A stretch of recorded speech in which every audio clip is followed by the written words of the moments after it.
ஒரு bike value for மணியாக இருக்கணும்னா நம்ம என்னென்னலாம் எதிர்பார்ப்போம்?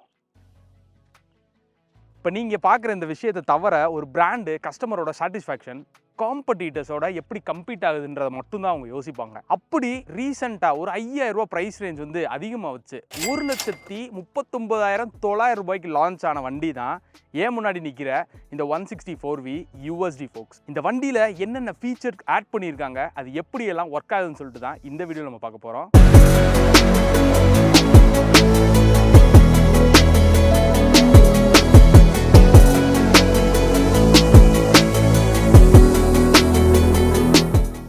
ஸோ இந்த வண்டியோட டிசைன் எவ்வளோதான் நம்மளுக்கு லிவரிஸ் கிராஃபிக்ஸ் ஆட் பண்ணியிருந்தாலும் அந்த மேட் பிளாக் ஃபினிஷ் ப்ரெசன்ஸையே ஒரு படி மேலே ஏற்றுன்னு தான் சொல்லணும்.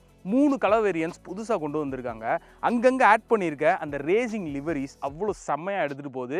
அந்த டிவிஎஸ்க்கு ரேசிங் மேலே இருக்க பேஷனை இந்த வண்டியில் எடுத்துகிட்டு வந்திருக்காங்கன்னு தான் சொல்லணும். ஸோ ஃபஸ்ட்டு நமக்கு கண்ணுக்கு பட்டோனே அந்த கோல்டு கலர் USD ஃபோக்ஸ் ஓட்டுறதுக்கு கம்ஃபர்டபுளாகவே இருக்குது. கன்வென்ஷனல் ஃபோக்ஸை கம்பேர் பண்ணும்போது இந்த மாதிரி பேட்சி ரோட்ஸ் ஒரு பாட் ஹோல்ஸை நம்ம அப்ரோச் பண்ணுறதா இருந்தாலும் இது யூஸ் பண்ணுறதுக்கு நல்லாவே இருக்குது. ஷோல்டர் பெயின்ஸ், பேக் பெயின்ஸ் இது எல்லாமே இது ரெடியூஸ் பண்ணும் நார்மலாக ஒரு கன்வென்ஷனல் ஃபோக்ஸை கம்பேர் பண்ணும்போது. அதே மாதிரி அந்த ப்ரெசன்ஸையே இன்னும் இன்க்ரீஸ் பண்ணி காமிக்கிறது அந்த 2 வீல்ஸில் கொடுத்துருக்க அந்த கான்ட்ராஸ்டான ஒரு ரெட் கலர் தான். இந்த ரெட் கலர் நம்ம எவ்வளோ தூரம் இந்த வண்டியை நம்ம ட்ராவல் பண்ணாலும் சரி அதோட வியூ ப்ரெசன்ஸ் வந்து இன்னும் நல்லாவே எடுத்து கொடுக்கும். இதே மாதிரி சீட்ல இருந்து வீல்ஸ் வரைக்கும் எல்லாத்துலேயுமே பிளாக் வித் ரெட் கலரை ஆட் பண்ணி கொண்டு வந்திருக்கிறதுக்கு பார்க்கறதுக்கு ப்ரெசன்ஸ் வைஸ் இன்னுமே நல்லா இருக்கு. ஆனால் ஃப்ரண்ட்ல இருந்து ரியர் வரைக்கும் கம்ப்ளீட்டா அப்பாச்சி 160யோட ப்ரெசன்ஸ் தான் எடுத்துட்டு வந்திருக்காங்க. எந்த இடத்துலையுமே அவங்க மாற்றவே இல்லை. LED லைட்ஸ் எல்லாமே கொண்டு வந்திருக்காங்க. ஆனால் எனக்கு ஒரு சஜஷன், இப்போ இருக்க ட்ரெண்டியான காம்படிட்டர்ஸோட இந்த ஹாலோஜனை நீங்கள் மாற்றிருந்தீங்க அப்படின்னா இன்னும் அடுத்த லெவலுக்கு நம்ம போயிருக்கலாம் கண்டிப்பாக. ஆனால் சைடில் கொடுத்துருக்க அந்த கட்ஸ் அண்ட் கர்வ்ஸாக இருக்கட்டும் எல்லாமே டீசெண்டாகவே இருக்குது. அண்ட் வண்டியோட இன்ஜின் சேம் அந்த 160cc O3C இன்ஜின் தான். அதில் எந்த ஒரு சேஞ்சஸும் இல்லை. சேம் 17.5ம் 14.7 நியூட்டன் மீட்டர் ஆஃப் டார்க் தான் இதுவும் ப்ரொடியூஸ் பண்ணுது. அதில் எந்த ஒரு மாற்றமும் இல்லை. ஆனால் அவங்க எடுத்துகிட்டு வந்த அந்த ரேசிங் சொன்னல அந்த விஷயத்தை இதுலேயும் அப்படியே கேரி அவுட் பண்ணி வந்திருக்காங்க. இது பார்த்திங்க அப்படின்னா நம்ம ரேஸ் டியூன்டு FI இன்ஜின் தான்.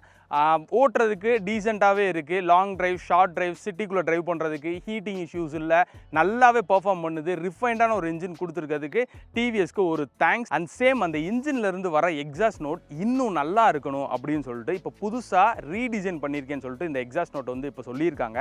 ஆனால் வண்டியோட சவுண்டு எனக்கு ஏறத்தாழ இப்போ டிரைவ் பண்ணும்போது சேம் தான் இருந்துச்சு. ஆனால் அதை ரெடியூஸ் பண்ணியிருக்கேன்னு சொல்லிட்டு டிவிஎஸ் சொல்லியிருக்காங்க. பட் ஆனால் பார்க்குறதுக்கு சேமாக தான் இருக்குது. அண்ட் இப்போ புதுசாக அவங்க கொண்டு வந்திருக்கிறது பார்த்தீங்கன்னா இந்த clutch levers and break levers வந்து அட்ஜஸ்டபிள் கொண்டு வந்துருக்காங்க. இது வந்து நம்ம லாங் டிரைவ்ஸில் போகும்போது அது நல்லாவே யூஸ் ஆகும். சீட்டிங் கம்ஃபர்டபுள் பொறுத்த வரைக்கும் பெரிய வித்தியாசம் எனக்கு ஒன்றும் தெரியல. டிரைவ் பண்ணும்போது டேங்க் வந்து பார்த்தீங்கன்னா சேம் 12 லிட்டர் தான். கிட்டத்தட்ட நம்மளுக்கு ஒரு 45 to 50 மைலேஜ் வந்து கான்ஸ்டண்ட்டாக நம்மளுக்கு கிடைக்கும். அதே மாதிரி நீங்கள் MT-15 R15 இந்த மாதிரி நீங்கள் பார்த்துட்டு இருக்கீங்க அப்படின்னா இந்த 160யும் கண்டிப்பாக உங்களுக்கு பிடிக்கும்.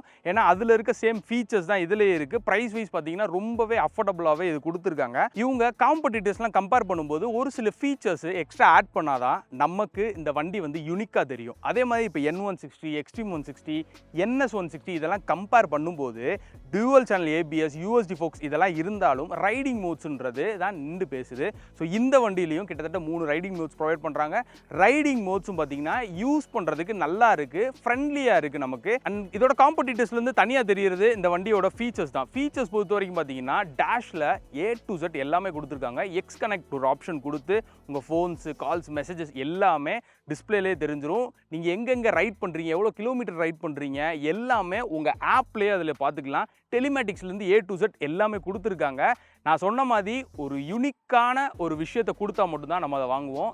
இந்த அப்பாச்சிலையும் இது யூனிக்காகவே இருக்குது. இந்த வண்டியில் இது வரைக்கும் பார்த்த ஃபீச்சர்ஸை விட வண்டி ப்ரைஸ் எவ்வளோதான் அதிகமானாலும் அடுத்தடுத்து டிவிஎஸ் ஆட் ஆன் பண்ணி கம்பீட் பண்ணுறதுக்கு அவங்க நிற்கிறாங்கல்ல, அது வரைக்கும் டிவிஎஸ்க்கு ஒரு ஹேட்ஸ் ஆஃப். மற்றபடி இந்த வண்டியோட டயர்ஸாக இருக்கட்டும், டிஸ்க் பிரேக்காக இருக்கட்டும் எல்லாமே நம்ம பழைய வண்டியிலேருந்து அப்படியே எடுத்து வச்சது தான். புதுசாக எந்த ஒரு பெரிய ஃபீச்சர்ஸும் அவங்க ஆட் பண்ணாமல் கம்பீட் பண்ணுற அளவுக்கு என்ன தேவையோ அதை மட்டும் ஆட் பண்ணி ஒரு அஃபோர்டபுள் ப்ரைஸில் தான் டிவிஎஸ் வந்து இதை லான்ச் பண்ணியிருக்காங்க. இந்த அப்பாச்சி 160 எடுக்கலாமா அப்படின்னு கேட்டிங்க அப்படின்னா கண்டிப்பாக ஒரு 2 லட்ச ரூபாய் 2.25 லட்ச ரூபாய் 3 லட்ச ரூபாய்க்கு ஒரு வண்டி எடுக்கிறதுக்கு அஃபோர்டபுளாக அது சிட்டிக்குள்ளே ஓட்டுறதும் சரி ஹைவேல ஓட்டுறதும் சரி ஒரு நல்ல வண்டி அப்படின்னா இந்த 164V நீங்கள் சூஸ் பண்ணலாம். இது 164Vயோட முடியாமல் 162V வேற இவங்கள்ட்ட அவைலபிளாக இருக்குது. அதுவும் ப்ரைஸ் வந்து இன்னும் அஃபோர்டபுளாக தான் இருக்கும்.